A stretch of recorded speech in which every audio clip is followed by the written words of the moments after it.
And so Galahad decided it would be a disgrace to set off on the quest with the other knights. Alone he would enter the dark forest, where there was no path. In the story of Galahad is the myth of the hero's journey. How does it speak to our lives? What myths are we living today?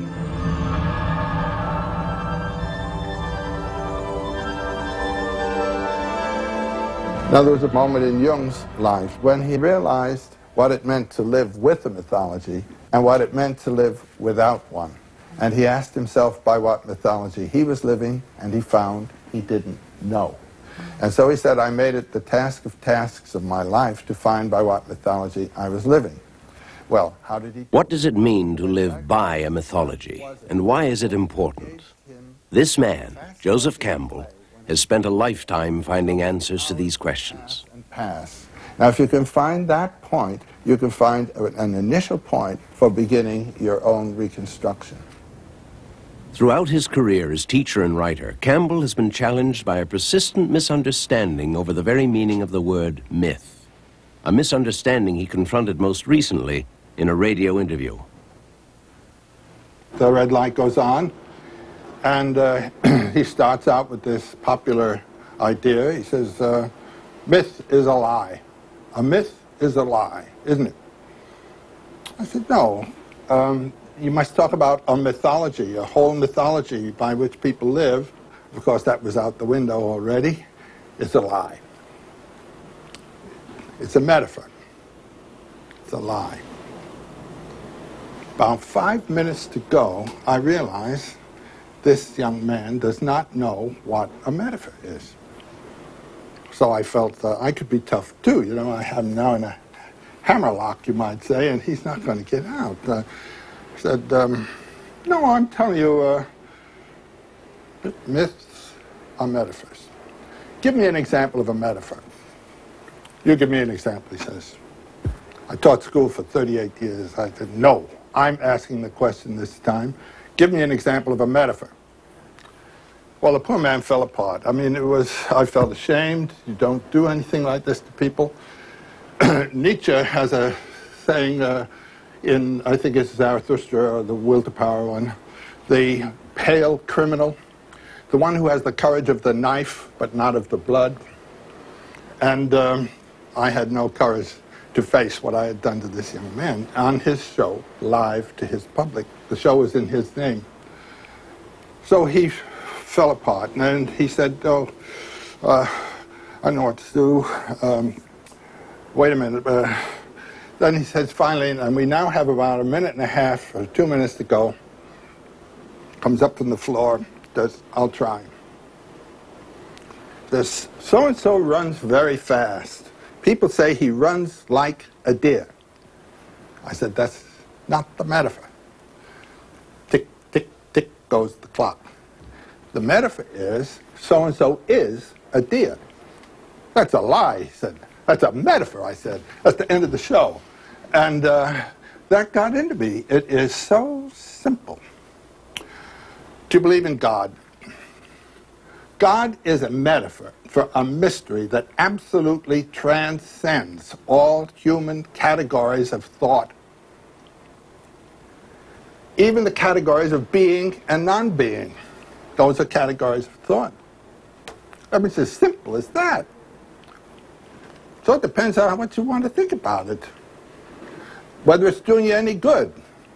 Whether it is putting you in touch with the mystery that's the ground of your own being. If it isn't, well, it's a lie. So half of the people in the world are religious people who think that their metaphors are facts. Those are what we call theists. The other half are people who know that the metaphors are not facts, and so they're lies. Those are the atheists. Now in his 80s, Campbell is being honored for the impact of his ideas. Not surprisingly, those most drawn to these ideas are men and women in the arts, the modern mythmakers. A kind of chain reaction. Author of Watership Down, Richard Adams.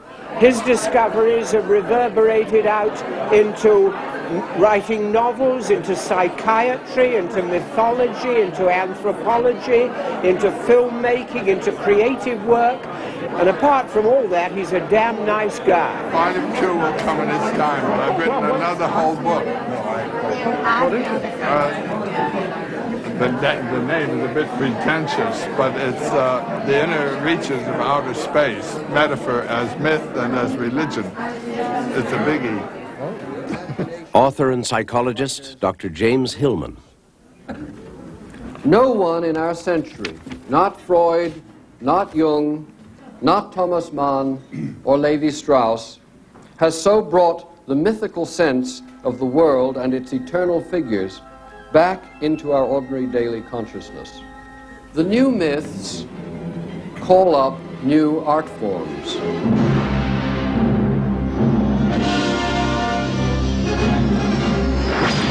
Star Wars producer-director George Lucas. About 10 years ago, I set out to write a children's film. I had an idea of doing a modern fairy tale, stumbled across A Hero with a Thousand Faces. After reading more of Joe's books, I began to understand how I could do this. It was a great gift and a very important moment. If I don't, it's possible that if I had run across that, I would still be writing Star Wars today. There's a wonderful life force that comes through, a wit and charm when Joe speaks, that as wonderful as the books are, don't capture the man. Campbell now lives in Hawaii with his wife, Jean Erdman. He remains committed to a lifelong journey of discovery into the power and significance of myth. A journey that began with a boyhood passion for American Indians. I was, from a very early date, as a kid, around 4 or 5 years old, fascinated by American Indians. I went to school and had no problem with my studies. But my own enthusiasm was in this maverick realm of the American Indian mythologies. It had been less than a generation since the Indian Wars had ended, and popular culture had already begun to recreate them in legend. These stories had mass appeal, particularly to young boys.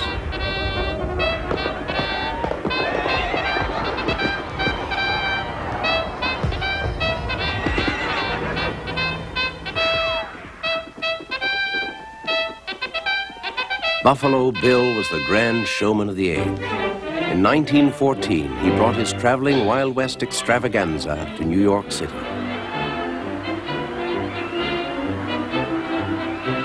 When he was 10 years old, Campbell saw them perform at Madison Square Garden.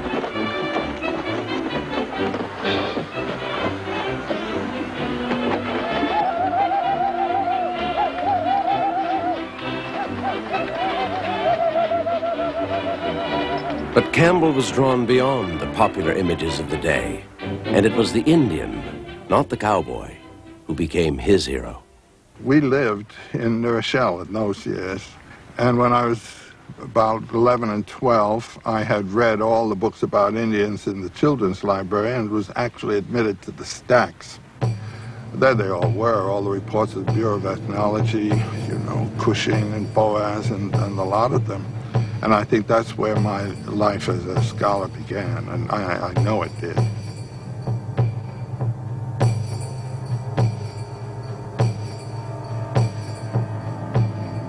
Campbell saw that the Indian myths were more than fanciful tales. They were symbolic stories that reconciled the Indians to the harsh reality of life.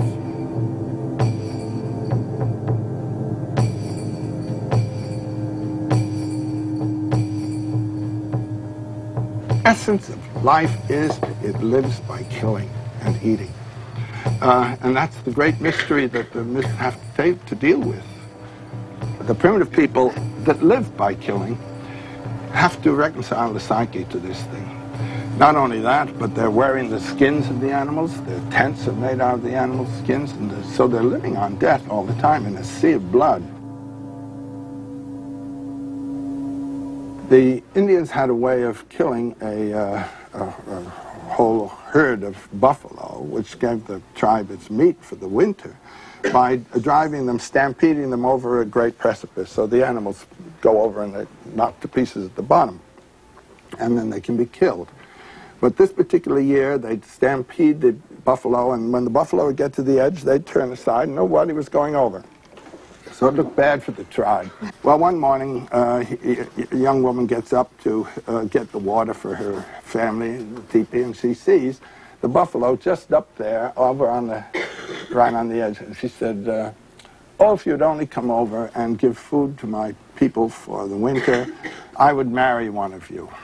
And immediately they began coming over, so it's tumbling over, all this kind of thing.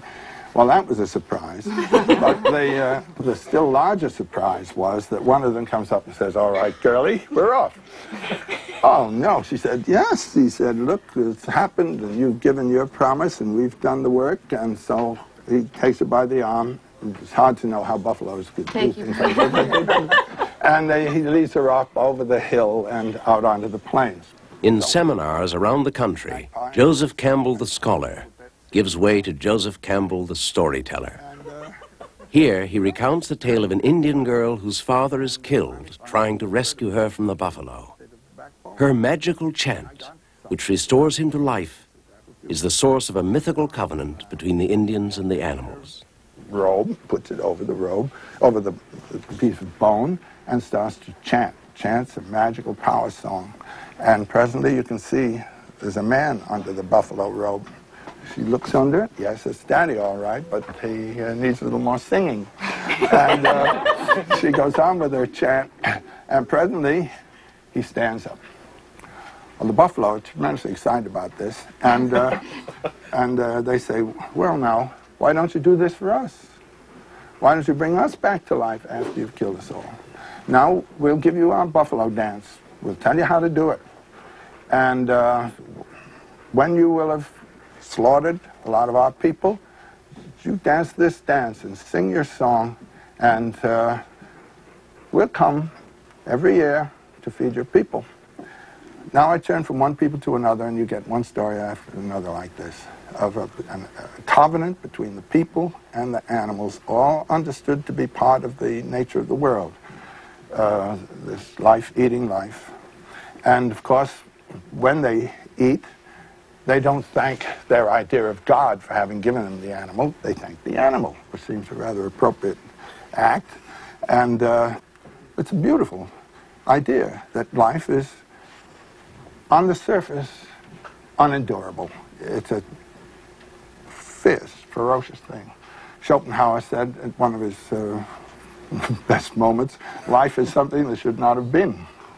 And if it is not something that should not have been, but something that should be, then you got to say yay to it, that's all, the way it is.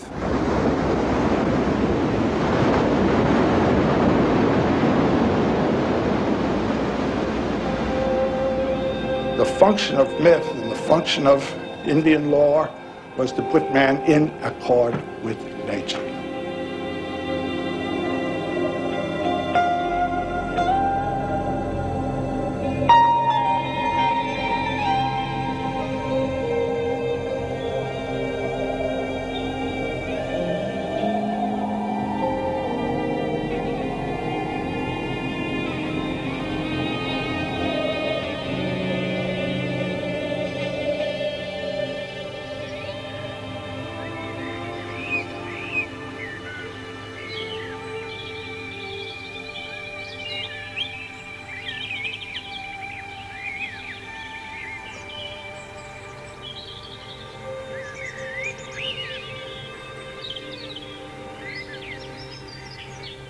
But the city streets of Campbell's boyhood were a far cry from the nature world of the American Indians. Born in an Irish Catholic family and environment, and spend your boyhood with nuns, and you're serving Mass as a little altar boy, and you're studying the Catholic doctrine all the time with a deep belief.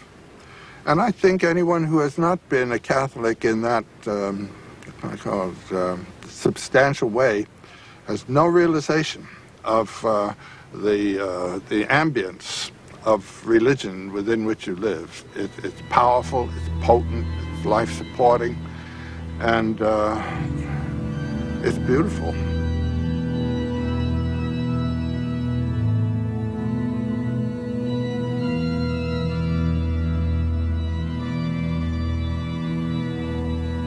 It was during his student years that Campbell's conflict between the literalism of church doctrine and the world of science began. Problem was, you know, you're deeply built into the system of the church and you're losing your faith. It's no fun. I mean, it started when I was studying biology, you know. There's absolutely no relationship between the biological we say evolution of the human species and of the animal and plant and all this world here and what you get in the book of Genesis with a cosmology that dates from the 4th millennium BC. And how can you go through life with that? Well, I couldn't anyhow. The famous Scopes monkey trial of 1925 spoke on a national scale to the crisis of faith that Campbell was experiencing as a student. Headlines screamed the news. Two of the nation's top lawyers, William Jennings Bryan and Clarence Darrow, squared off in the small town of Dayton, Tennessee. John Scopes, a young public school teacher, was on trial for teaching Darwin's theory of evolution in science class. The issue was clearly drawn. Can science and religion coexist? The problem of science is to give you an image of the universe, what it's like, what it actually is like. And this changes from decade to decade, actually. No scientist says, I've found truth. It's a working hypothesis, and the next season we'll have another structure. I would qualify that enormously. Enormously. Okay, they think they've found truth. So the problem of mythology is to relate that found truth to the actual living of a life. The myth has to deal with the cosmology of today, and it's no good when it's based on a mythology that's on a cosmology that's out of date. And that's one of our problems.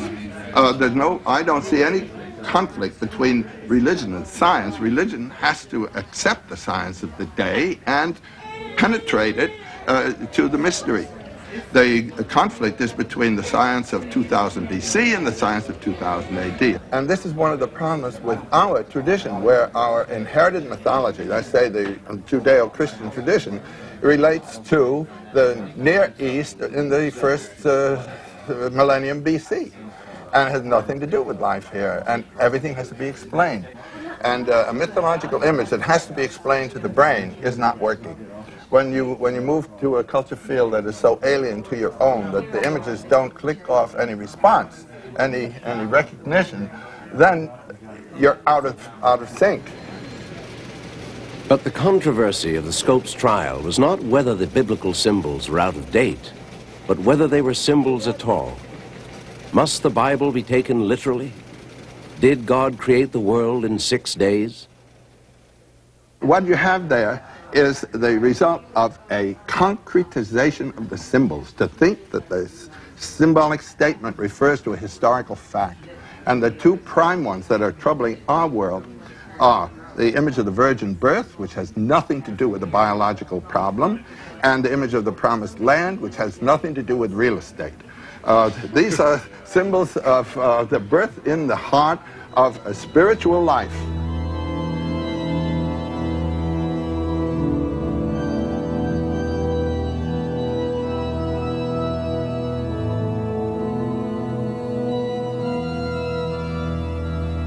Now, I was lecturing to this point and saying that for the Christian, one should live in terms of the Christ in you. And a woman came to me some weeks later and said, there was a priest sitting beside me when you said that. He said, that's blasphemy. Well, if that's blasphemy, what in heaven's name are we talking about? By the time he entered college, Campbell's attempts to reconcile science and church dogma had reached an impasse. A chance meeting showed him a new direction. In 1923, his family took a boat trip to Europe. On board, he met the Indian philosopher Krishnamurti and was given a book on the life of the Buddha. In Buddhism, Campbell would find remarkable parallels to the stories he had been taught were exclusive to Christianity. The stories, though similar, were interpreted in vitally different ways. There was a very interesting moment in my understanding of these things during the Second World War, when we were in war with Japan. One of the New York newspapers published a photograph of one of the door guardians, the gate guardians, in Nara, in Japan, right outside Tokyo. And here's this door guardian. This was the cherub put at the gate of the Garden of Eden. And that guardian stands at the gate to the Buddha sitting under the tree of immortal life. What it said under that was, the Japanese worship gods like this. Well, they don't. That is a symbol of your own fear and holding to your ego, which is what's keeping you out of the garden where the Buddha sits under the tree and his right hand says, don't be afraid if those guys come through. Suddenly dawned on me that our God was exactly that guardian at the gate, because he has put the guardians at the gate and told us that they're emphatically there and we mustn't go through. That shifts the whole thing. So our religion is basically a religion of exile. Campbell's own sense of exile from Catholicism intensified his exploration of Oriental religion and philosophy. The complexity of Buddhist and Hindu imagery forced him into a new reading of mythological symbols.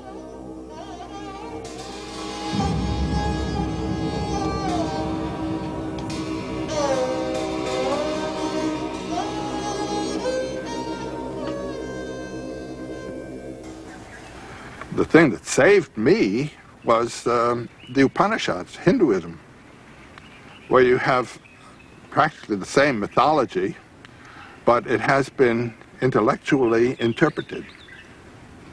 Let's say, already in the 9th century BC, the Hindus realized that all the deities are projections of psychological powers, and they are within you, not out there. They're out there also in a certain way, in a mysterious way, but the real place for them is here.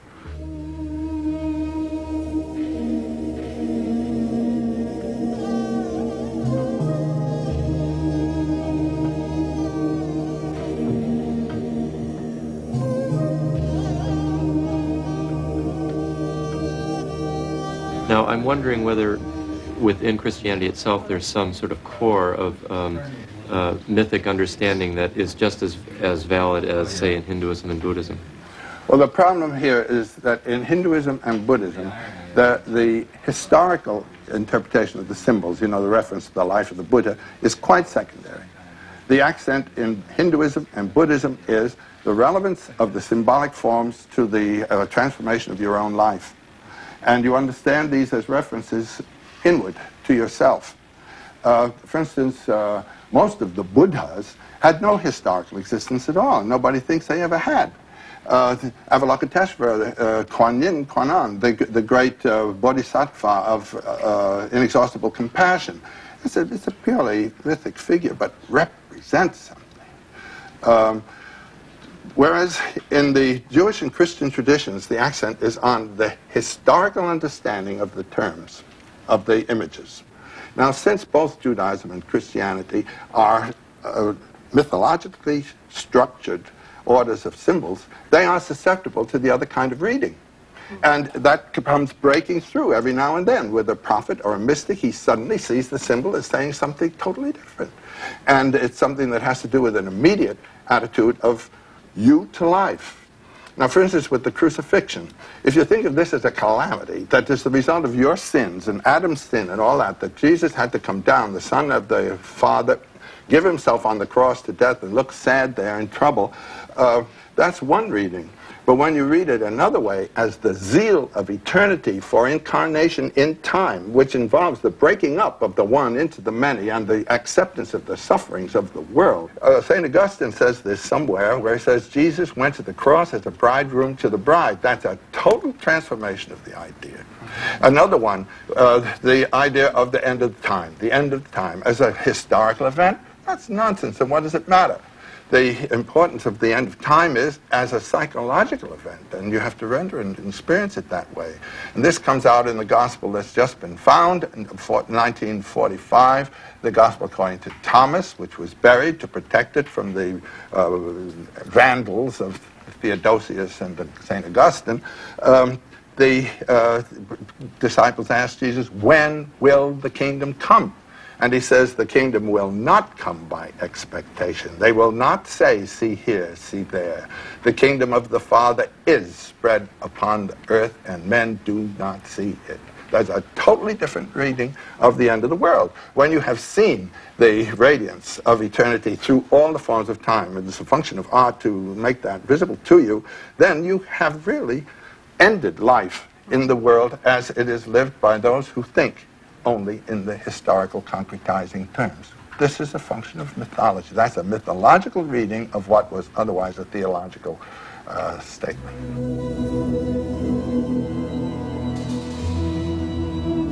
The Christ idea and the Buddha idea are perfectly equivalent mythological symbols.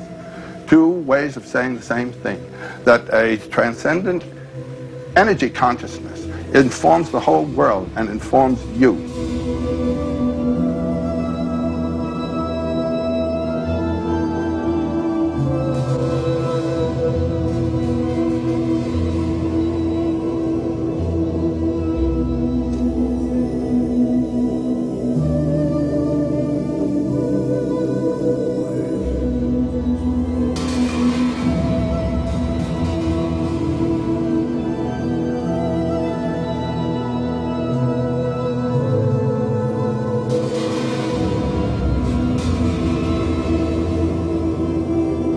The energies of the universe, the energies of life, whence? Science shows us that they are operative. Subatomic particles come and go, come and go. Where do they come from? Where do they go? Is there a where? So that the ultimate ground of being transcends definition, transcends our knowledge. When you begin asking about ultimates, you're asking about something that transcends all the categories of thought. Categories of thought, being, non-being, true, false, these are, as Kant points out in the Critique of Pure Reason, functions of our mode of experience. And all life has to come to us through the aesthetic forms of time and space and the logical ones of the categories of logic. So we think within that frame. But what is beyond, even the word beyond suggests a category of thought. So transcendence is literally transcendent of all knowledge. In the Kena Upanishad, it says very clearly, already in the 7th century BC, that to which words and thoughts do not reach. The tongue has never soiled it with a name. That's what transcendence means. And the mythological image, in its first function of the mystical function, is always pointing toward transcendence and giving you the sense of riding on this mystery. And here in Aikido, or winning a race, you're riding on that. That's the mysticism of athletics. And the mysticism in love is of the riding the two. They really are one, only they look like two. And the experience is the experience of a truth. Schopenhauer has a wonderful paper which he calls The Foundations of Morality. And that's the one where he asks, how is it that a human being can so participate in the danger of another that forgetting his own self-protection, he moves spontaneously to the other's rescue? How come? When you ask, the first law of nature is self-preservation, that is dispelled. And his answer is, this is a metaphysical impulse that is deeper than the experience of separateness. You realize you and the other are one. Campbell returned from Europe in 1924 to find the Roaring Twenties in full swing. He played saxophone in a college jazz band. It was an exciting time to try new things.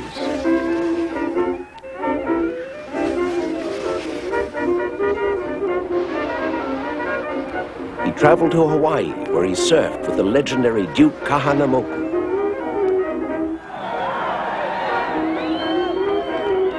In 1925, he captained the Columbia University track team and became one of the fastest half-milers in the world. 2 years later, on a postgraduate fellowship from Columbia, he returned to Europe to study Arthurian romances. It was a trip that would dramatically alter the course of his life.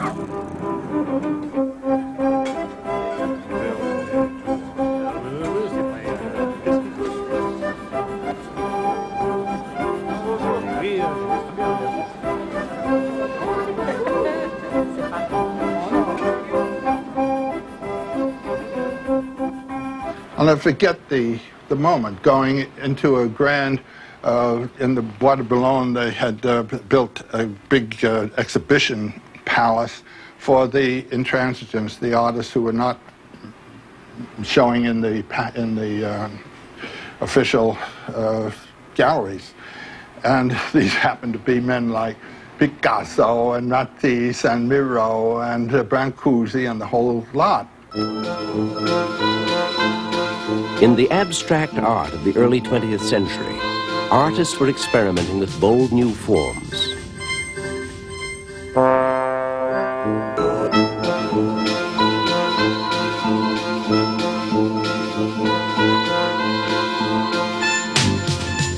In their work, Campbell saw for the first time the modern expression of the primitive mythological motifs he had been drawn to as a student. I remember seeing Brancusi's Bird in Flight the first time it was exhibited, and walking around it was Raymond Duncan dressed like a Greek, you know? Well, I had come over from good old rural America, you might say, and this whole world of the far-out avant-garde, well, bohemians, was totally new. And opening up the world of art and its relationship to my interest in mythology took place there. The Rage in Paris in the 1920s was a book by James Joyce entitled Ulysses, and Campbell could not understand it. He turned to Sylvia Beach, Joyce's publisher. She gave Campbell clues to the book's seemingly impenetrable structure. Joyce, like Picasso, was using mythological themes to express a modern vision. It was a revelation to Campbell. While in Europe, Campbell was introduced to the work of Carl Jung. By studying the dream images of his patients, Jung connected myth with dream for the first time.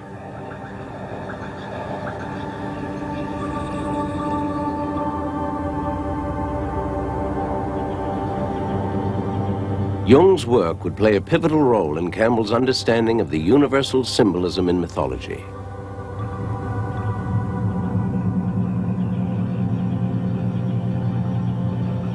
Convinced of the parallels in myth, dream, and art, he left for home.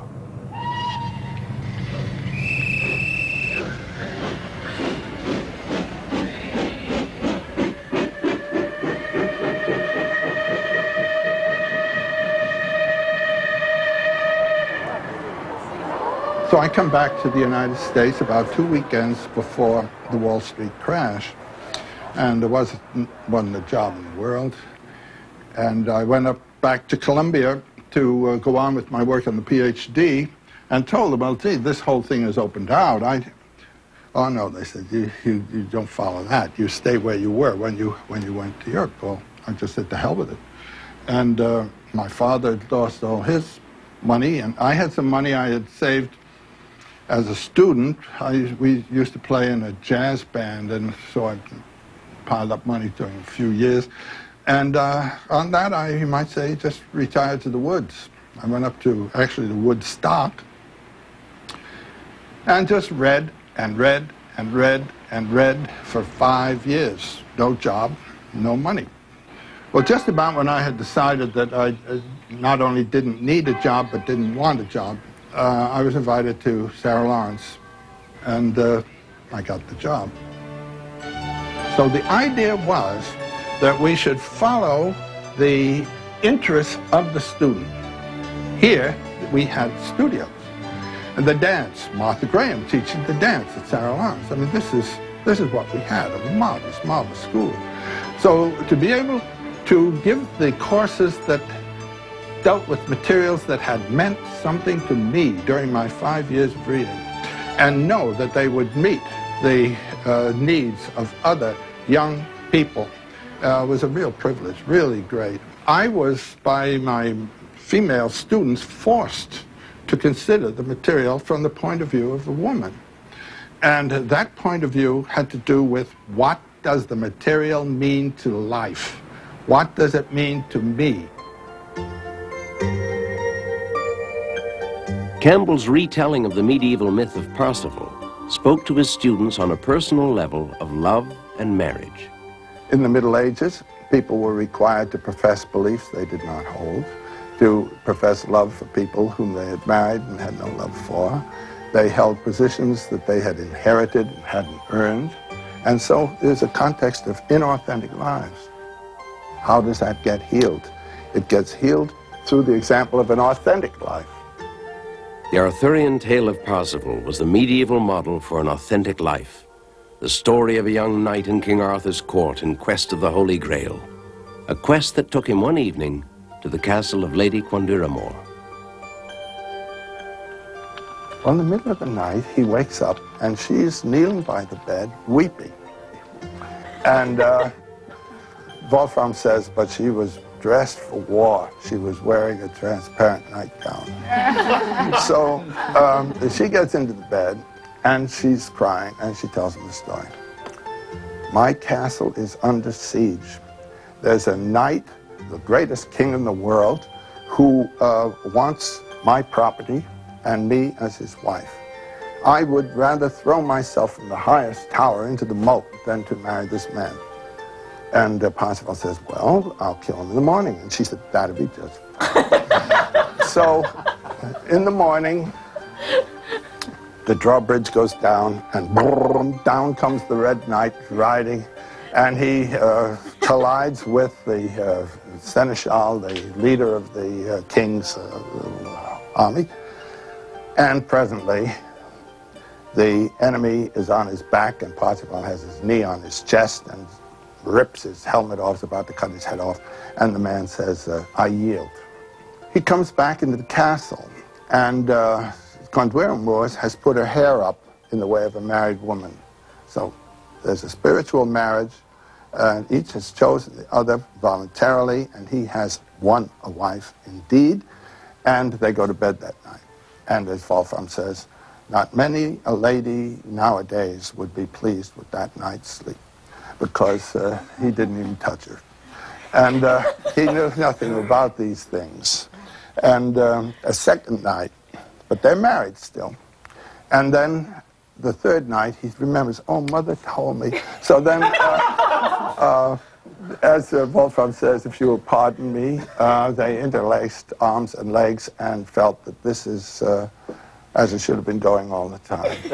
Now, the idea there is that the physical is the consummation of love, and the sacramentalization of the physical is the love. So there's no clergy involved here at all.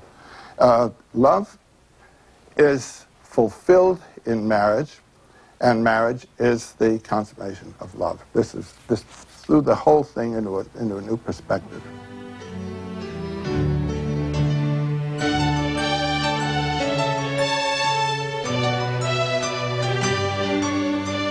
In 1938, Joseph Campbell married his former student, Jean Erdman, a noted member of Martha Graham's avant-garde dance company.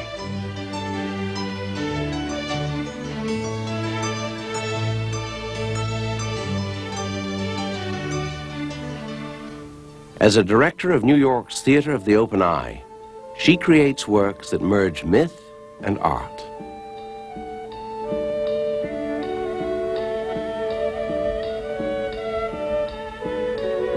In the coach of the six insides, she danced through the stages of a woman's life, from the maiden to the crone.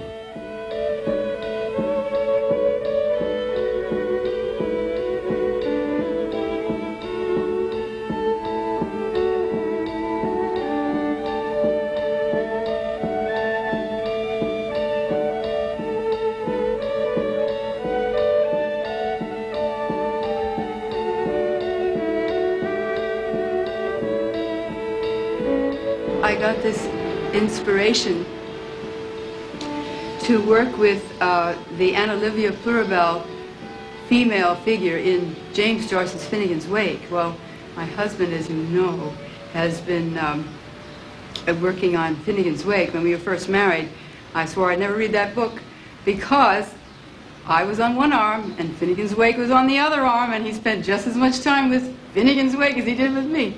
So it took me some number of years to get over that, but I did. At the time of their marriage, Campbell was beginning his career as a writer, co-authoring his first book with Henry Morton Robinson. It was a real season of writing, and very, very exciting and wonderful, wonderful material.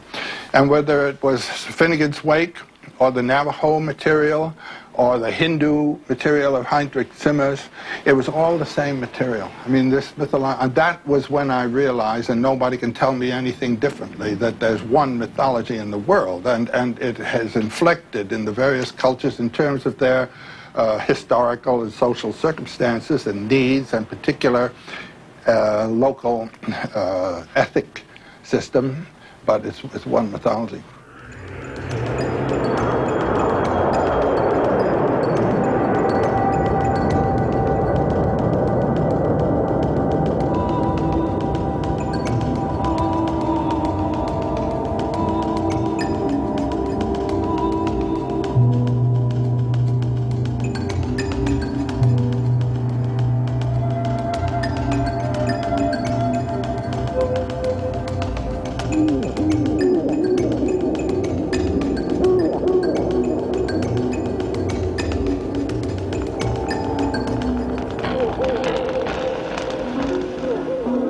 I get a phone from my friend. He says, "Joe, Simon's just as interested in a book on mythology, and if you get up on your high horse and knock him down," he said, "I'll never talk to you again."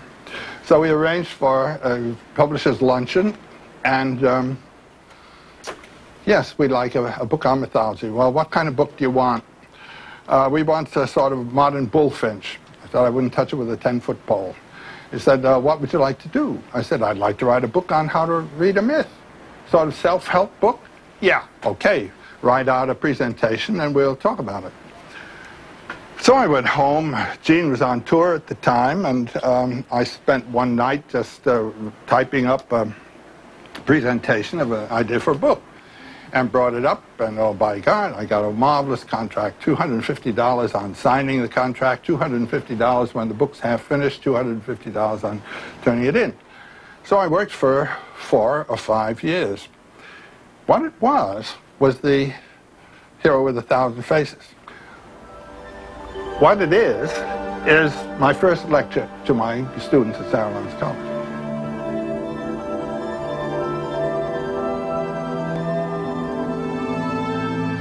The Hero with 1,000 Faces was the synthesis of years of work. In his book, Campbell outlined his idea of the hero's journey that he had seen repeated in cultures throughout the world. He saw the hero as the personification of a culture's mythology. Traditionally, the hero might be a warrior, the ideal of strength and courage.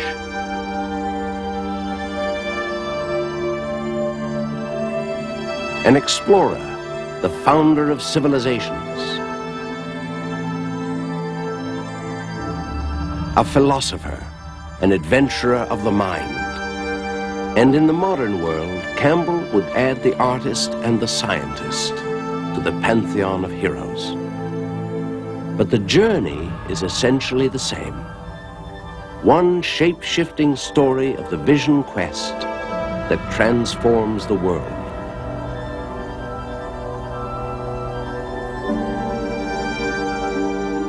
Whether it is Odysseus, King Arthur, or Luke Skywalker, the hero is the one who responds to the call to adventure.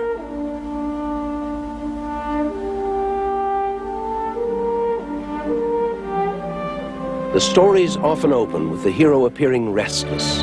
Something is missing in life. There is a feeling of destiny.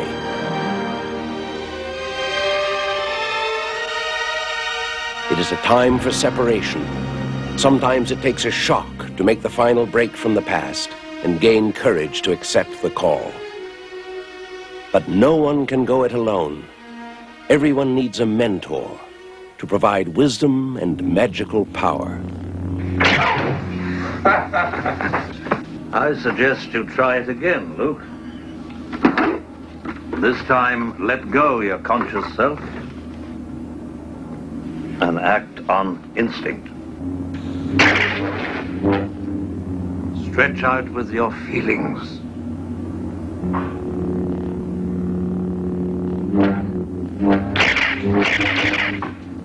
See? You can do it. The descent into the underworld of adventure is often blocked by strange and dangerous threshold guardians. They mark the point of no return. Beyond them is the region of the unknown, a dreamlike labyrinth of tests and trials. I think we took a wrong turn.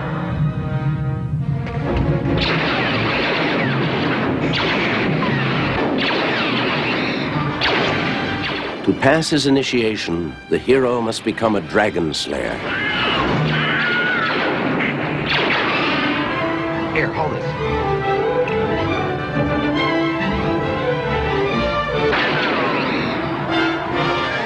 To seize the treasure or rescue the princess. Good luck.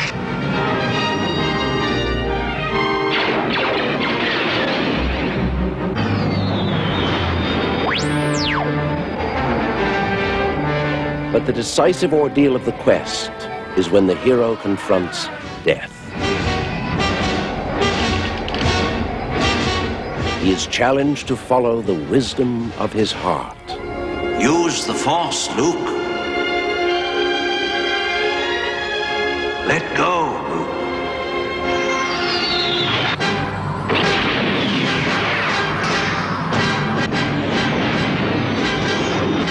Stand by.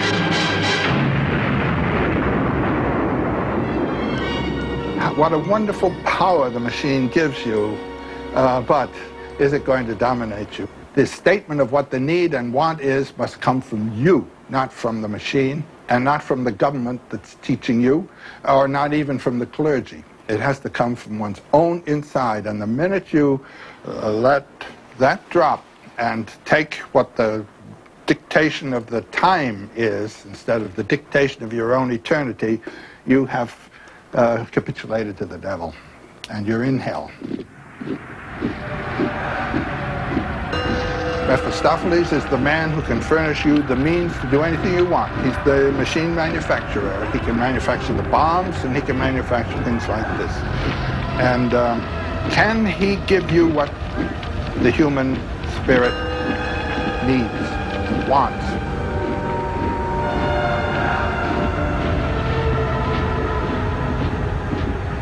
I have a couple of friends who were in concentration camps, and when Hitler was to give a speech in the neighborhood where their place was, they were brought out and had to stand at attention while he gave his speech. And one of them told me that he had all he could do to keep his right hand from going up and saying Heil.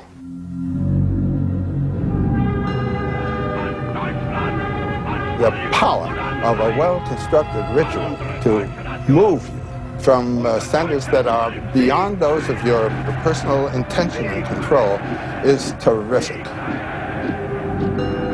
We've lost all sense of that. We just don't know anything about that. But here comes a man with a genius for that kind of thing, and look what happened.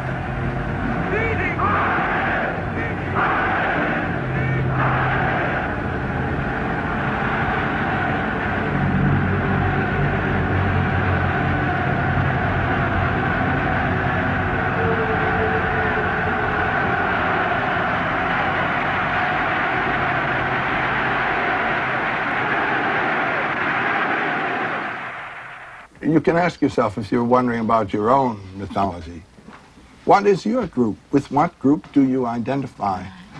And the requirement today, and it's becoming more and more obvious, is the recognition that the world is so small and so tightly interlocked that the community, the actual community, is a world community. But there's no mythology to take that in.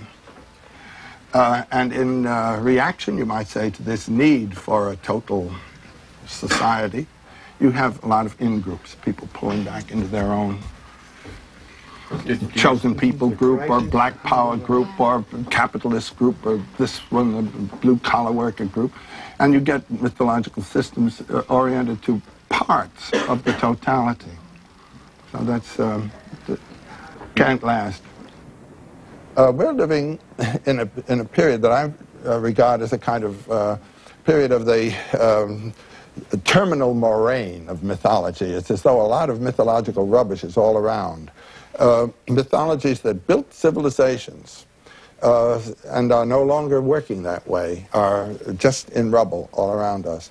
And an individual who puts himself to the task of activating his imaginative life, the life that springs from inside, not from response to outside information and commands, that person can find stimulation. There's no rule. An individual has to find what electrifies and enlivens his own heart and wakes him. And I have a firm belief in this now, not only in terms of my own experience, but in knowing about the experiences of other people.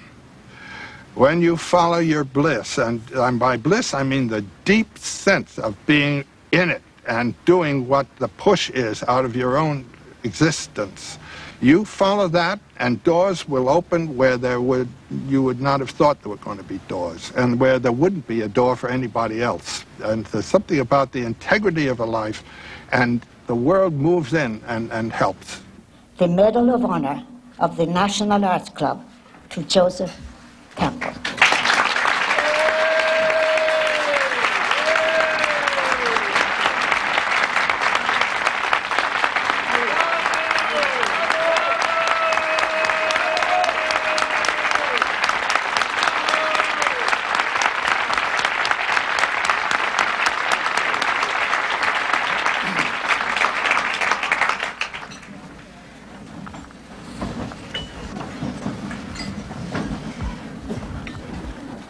I knew I'd found something when I started writing The Hero. It's been a large experience, because that's what I was hoping for when I was writing, namely that I was giving people the key to the realm of the muses, which is where myth is. The seat of the soul is there where the inner and the outer worlds meet. The outer world is what you get in scholarship. The inner world is your response to it. And it's where these come together that we have the mythos. The outer world changes with historical time. The inner world is the world of anthropos. It is the world constant to the human race. And so you have throughout the mythological systems a constant. You always have the sense of recognizing something, and what you're recognizing is your own inward life, and at the same time the inflection through history. And the problem of making the inner meet the outer of today is, of course, the function of the artist, and it's because my work has had some influence on people who are doing this that I feel so proud of this moment.